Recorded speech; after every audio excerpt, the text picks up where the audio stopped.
नमस्कार दोस्तों, मैं डॉक्टर सोनू कुमार। आज मैं बात करूंगा जो नई गाइडलाइन आई है 27 अप्रैल को, कैसे मरीजों को घर रख कर के आप ट्रीटमेंट दे पाएंगे। यानी कि होम आइसोलेशन में क्या ट्रीटमेंट आप देंगे, क्या उसकी देखभाल आप करेंगे, उस पर बात की जाएगी। देखिए, अभी 27 अप्रैल को मिनिस्ट्री ऑफ हेल्थ अफेयर ने एक गाइडलाइन जारी की जिसमें कोरोना पॉजिटिव ऐसे मरीज जिसमें बहुत कम लक्षण आ रहे हो, माइल्ड सिम्टम हो, उन्हें घर पर ही आइसोलेट किया जाएगा। अब मैं आपको बताना चाहूँगा कि आइसोलेशन और क्वारंटाइन में क्या डिफरेंस है। देखिए, क्वारंटाइन में भी अपने आप को 15 दिनों के लिए अलग करना है और आइसोलेशन में भी 14 से 15 दिनों के लिए अलग करना है, क्योंकि इस बीमारी का जो इंक्यूबेशन पीरियड है वो है 2 से 11 दिन और कभी कभी कुछ केसेस में बदल के 2 से 21 दिन तक रहा है। इंक्यूबेशन पीरियड का मतलब होता है कि आपको इन्फेक्शन तो हो गया है, लक्षण जब तक आते हैं उतने समय तक का जो टाइम पीरियड होता है उसे कहते हैं इंक्यूबेशन पीरियड। तो क्वारंटाइन और आइसोलेशन में क्या डिफरेंस हुआ मैं बताता हूँ। क्वारंटाइन का मतलब होता है आपको बीमारी नहीं हुई है, लेकिन आप किसी ऐसे जगह से आ रहे हैं जहाँ कोरोना के मरीज हों या कोई ऐसी कम्युनिकेबल डिजीज हुई है, तब जब आप अपने इच्छा से अपने आप को अलग करते हैं, यहाँ कोई सरकारी एजेंसी आपको कहती है अलग होने के लिए, तो उसे क्वारंटाइन कहते हैं। जैसे दिल्ली से जब मजदूर यूपी और बिहार गए तो उन्हें क्वारंटाइन किया गया, आइसोलेशन नहीं। तो क्वारंटाइन में आपको डिजीज़ नहीं हुई होती है, लेकिन कांटेक्ट हो सकता है, इसलिए अलग किया जा सकता है। आइसोलेशन का मतलब होता है आप में डिजीज हो, आप कोरोना पॉजिटिव आए हों, फिर आप अपने आप को 14 दिनों के लिए अलग करते हो, तो उसे कहते हैं आइसोलेशन। तो ये तो मेन दोनों डिफरेंस है। तो जो नई गाइडलाइन आई है, अब तक देखेंगे आप भारत में 37,000 से ज़्यादा केस कोरोना पॉजिटिव के हो चुके हैं, और जिसमें से 10,000 लोगों का सफलतापूर्वक इलाज किया जा चुका है और 1223 मरीजों की डेथ हो चुकी है।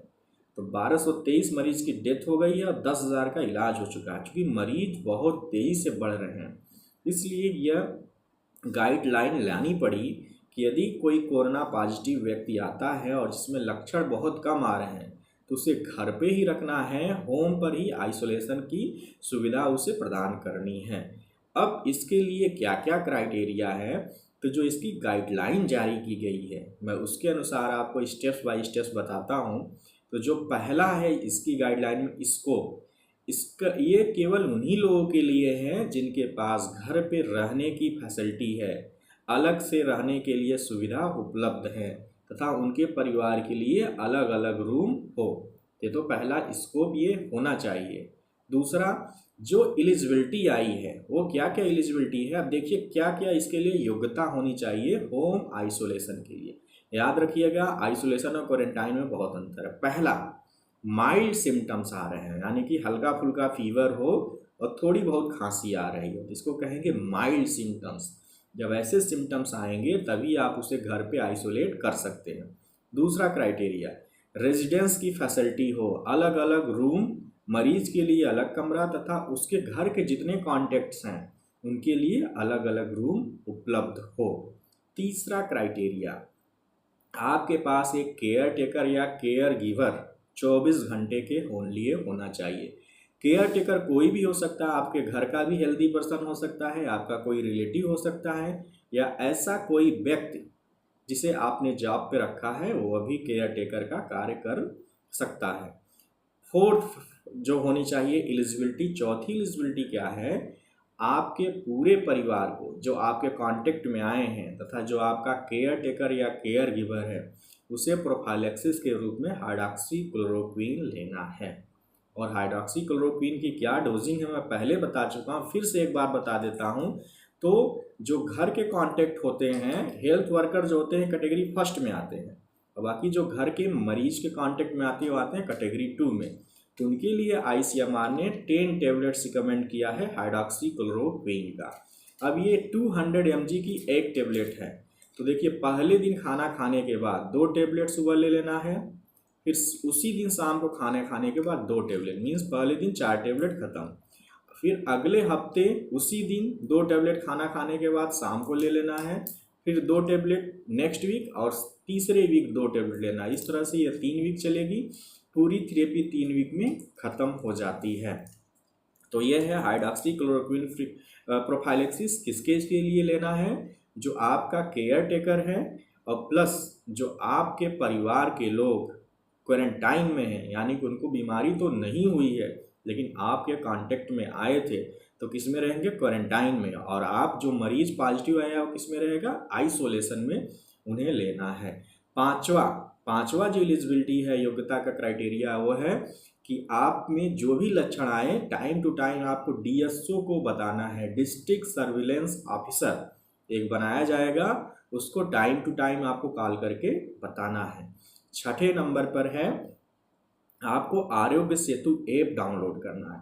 इस ऐप में कोई भी लक्षण आपको आता है तो उसमें आप भरिए, आपको पता चल जाएगा कि जांच कराना है या नहीं कराना है। इसके साथ साथ इस ऐप को वाईफाई ऑन रखना है, तब ब्लूटूथ भी ऑन रखना है और लोकेशन ऑन करके रखना है, जिससे आप कहीं जाते हैं तो आपको पता चल सके उस एरिया में कोई दूसरा कोरोना पॉजिटिव मरीज है या नहीं है।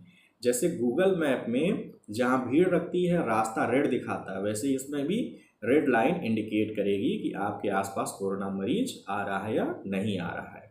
और बहुत सारी इसमें गाइडलाइन दी हुई है आरोग्य सेतु ऐप में, वह भी आप पढ़ सकते हैं। तो 6th हो गया। 7th क्राइटेरिया जो होता है इसका इम्पोर्टेंट, आपको एक फॉर्म भरना है होम आइसोलेशन से पहले।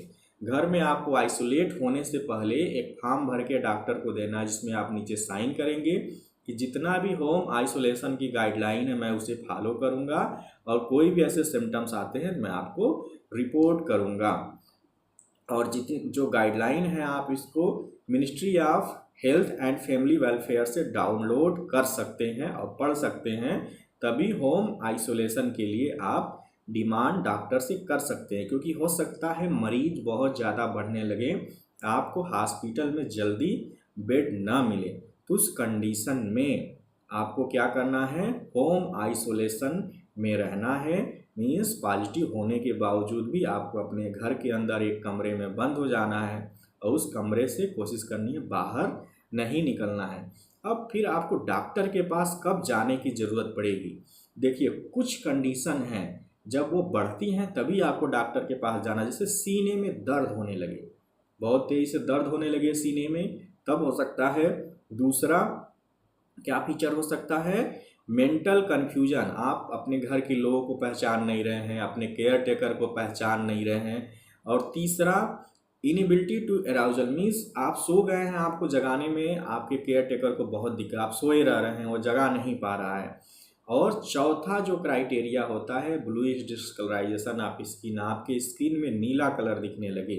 तो ये सब जब लक्षण आते हैं तब आपको मेडिकल अटेंशन लेने की ज़रूरत पड़ेगी। 3rd नंबर, तो पहला मैंने स्कोप बताया, दूसरा एलिजिबिलिटी बताया, तीसरा डॉक्टर के पास कब जाना है, चौथा आपको कब होम आइसोलेशन से डिस्चार्ज किया जाएगा।